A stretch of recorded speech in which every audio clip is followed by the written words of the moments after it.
ಇಡೀ ರಾಜ್ಯದಲ್ಲಿ ಈ ರೀತಿಯ ಪ್ರತಿಭಟನೆಗಳು ಜಿಲ್ಲಾ ಮಟ್ಟದಲ್ಲೂ ಹಾಗೂ ವಿಧಾನಸಭಾ ಕ್ಷೇತ್ರ ಮಟ್ಟದಲ್ಲಿ ನಿರಂತರವಾಗಿ ನಡೆಯಲಿಕ್ಕಿದೆ. ಈ ವಿರುದ್ಧವಾಗಿ ನಾವು ಇವತ್ತು ಹೋರಾಟ ಮಾಡಲಿಕ್ಕೆ ನಾವು ಕೆಳಗಿಳಿದ್ದೇವೆ. ಇವತ್ತಿನ ದಿವಸಕ್ಕೆ ಬಿಜೆಪಿ ಸರ್ಕಾರ ಇರಬೇಕಾದ್ರೆ ಹಿಂದೆ ಮಾನ್ಯ ಮಾಜಿ ಮುಖ್ಯಮಂತ್ರಿಗಳಾದಂತ ಯಡಿಯೂರಪ್ಪಜಿಯವರು, ನಮ್ಮ ಬೊಮ್ಮಾಯಿ ಸರ್ ಅವರು ಕೊಟ್ಟಿರುವಂತ ಆ ಯೋಜನೆಗಳನ್ನು ರೈತರ ಪರವಾಗಿ ರೈತರ ಮಕ್ಕಳಿಗೆ ಕೊಟ್ಟಿರುವಂತ ಯೋಜನೆಗಳನ್ನ ಕಡಿತ ಮಾಡಿ ಅದಕ್ಕಿಂತ ಮತ್ತೆ ಹೆಚ್ಚುವರಿಯಾಗಿ ಮತ್ತೆ ಆ ಯೋಜನೆಗಳನ್ನು ಕಡಿತ ಮಾಡಿ ಇವತ್ತು ರೈತರ ಮಕ್ಕಳಿಗೆ ರೈತರಿಗೆ ಇವತ್ತು ಮೋಸ ಮಾಡ್ತಾ ಇದೆ ಎನ್ನುವುದನ್ನ ನಮ್ಗೆಲ್ಲರಿಗೂ ಇವತ್ತು ಗೊತ್ತಾಗಿರುವಂತ ವಿಷಯ. ನಮ್ಮ ಸರ್ಕಾರದಲ್ಲಿ ನಾವು ಹಿಂದೆ MLA-ಗಳಿದ್ವಿ. ನಮ್ಮ ಸರ್ಕಾರ ಬಿಜೆಪಿ ಸರ್ಕಾರ ಇದ್ದಾಗ ರೈತರಿಗೆ ಅಂತ ಹೇಳಿ ಕೇಂದ್ರ ಸರ್ಕಾರದಿಂದ ಮೋದಿಜಿಯವರ ಒಂದು ಕಿಸಾನ್ ಸಮ್ಮಾನ್ ಕಾರ್ಡ್ಗೆ 6,000 ಬರ್ತಾ ಇತ್ತು. ನಮ್ಮ ಸರ್ಕಾರ ಅದನ್ನು ಮುಂದುಂಡು ನಮ್ಮ ಮಾನ್ಯ BSY ನಮ್ಮ ಮಾಜಿ ಮುಖ್ಯಮಂತ್ರಿಗಳು ಯಡಿಯೂರಪ್ಪಜಿಯವರು 4,000 ಅದರೊಟ್ಟಿಗೆ ಸೇರಿಸಿ 10,000 ರೈತರಿಗೆ ಕೊಡ್ತಾ ಇದ್ರು. ಇದು ನಾವು ಖುಷಿ ಇರಲಿಲ್ಲ. ರೈತರ ಮಕ್ಕಳಿಗೆ ಪಾಪ ಅವ್ರ ರೈತರು ಗದ್ದೆಯಲ್ಲಿ ಕೆಲಸ ಮಾಡ್ತಾ ಇರ್ತಾರೆ, ಮಕ್ಕಳಿಗೂ ಕೂಡ ಅದರಲ್ಲಿ ತಗೊಂಡು ಹೋಗ್ಕೊಂಡು ಅವರು ಕೂಡ ಕೆಲಸ ಮಾಡ್ತಾರೆ ಅಂತ ಹೇಳಿ ಆ ಮಕ್ಕಳಿಗೆ ಕಲೀಲಿಕ್ಕೆ ಒಂದು ವಿದ್ಯಾನಿಧಿಯನ್ನ ನಮ್ಮ ಹಿಂದಿನ ಸರ್ಕಾರ ಬಿಜೆಪಿ ಸರ್ಕಾರ ಮಾಡಿತ್ತು. ಆ ಹಣವನ್ನು ಕೂಡ ಇವತ್ತು ಕೊಡ್ಲಿಲ್ಲ. ಅದನ್ನು ಕೂಡ ಆ ಯೋಜನೆಯನ್ನು ಕಟ್ ಮಾಡಿದ್ದಾರೆ.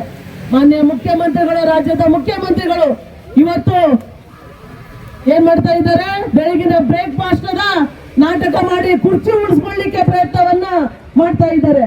ಯಾರಿಗಾದ್ರೂ ಇದು ಅಸಹ್ಯ ಪಡುವಂತ ಕೆಲಸ ಮತ್ತು ನೋಡೋರಿಗೂ ಕೂಡ ಅಸಹ್ಯ ಆಗುವಂತ ಕೆಲಸ.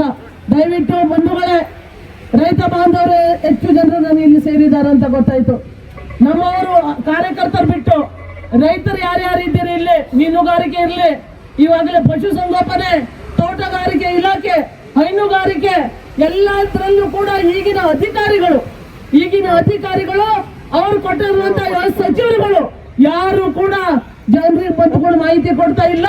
ಜನರಿಗೆ ಯಾವ ಯಾವ ಯೋಜನೆಗಳು ಬಂದಿದೆ, ಎಷ್ಟು ಮನೆಗೆ ಈ ಹಣಗಳು ರೀಚ್ ಆಗ್ತಾ ಇದೆ, ಯಾವುದೇ ಒಂದು ಮಾಹಿತಿ ಸಚಿವರಾಗ್ಲಿ ಅಲ್ಲಿ ಇರುವಂತ MLA-ಗಳಾಗ್ಲಿ ಸಂಪೂರ್ಣವಾಗಿ ನಿರ್ಲಕ್ಷ್ಯ ಮಾಡ್ತಾ ಇರೋದು ಗಮನಕ್ಕೆ ಬಂದಿದೆ ಬಂಧುಗಳೇ.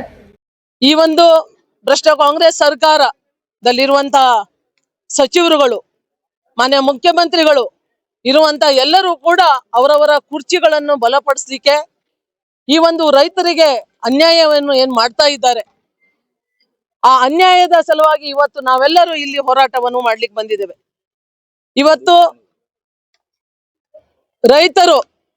ರೈತರ ಸಲುವಾಗಿ ಹಿಂದಿನ ನಮ್ಮ ಬಿಜೆಪಿ ಸರ್ಕಾರ ಇದ್ದಾಗ ಹಿಂದಿನ ಮಾಜಿ ಮುಖ್ಯಮಂತ್ರಿಗಳಾದಂತ BS ಯಡಿಯೂರಪ್ಪಜಿಯವರು ಹಾಗೂ ಬೊಮ್ಮಾಯಿ ಸರ್ ಅವರು ಆ ಒಂದು ಹಿಂದಿನ ಒಂದು ರೈತಪರ ಯೋಜನೆಗಳನ್ನು ತಂದಿದ್ರು.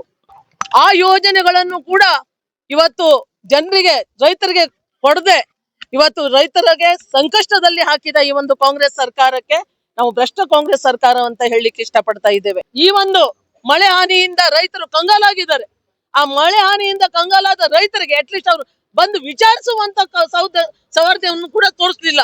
ಜನರನ್ನು ವಿಚಾರಿಸೋದಿರ್ಲಿ, ಆ ಅಧಿಕಾರಿಗಳು ಕೂಡ ಅಲ್ಲಿ ಮುಟ್ಟಿ ಆ ಜನರ ನ್ಯಾಯವನ್ನು ಕೇಳಲಿಕ್ಕೆ ಯಾರು ಕೂಡ ಅಲ್ಲಿ ಆ ಊರಿನ ಜಿಲ್ಲಾ ಉಸ್ತುವಾರಿ ಸಚಿವರಾಗ್ಲಿ, ಅಲ್ಲಿಯ MLA-ಗಳಾಗ್ಲಿ, ಇಲ್ಲಿ ಇರುವಂತ ಮಿನಿಸ್ಟರ್ಗಳಾಗ್ಲಿ, CM ಅವರು ಕೂಡ ಆ ಮಾತಿಗೆ ಯಾರು ಕೂಡ ಅವರನ್ನ ನೋಡ್ತಾ ಇಲ್ಲ. ಇವತ್ತು ನಾವು ಎಲ್ಲರೂ ರೈತರ ಸಲುವಾಗಿ ಏನು ಹೋರಾಟ ಮಾಡ್ತಾ ಇದ್ದಾರೆ. ರೈತರು ಇವತ್ತು ಕಣ್ಣೀರಲ್ಲ ರಕ್ತದಿಂದ ಕಣ್ಣೀರು ಹಾಕ್ತಾ ಇದ್ದಾರೆ.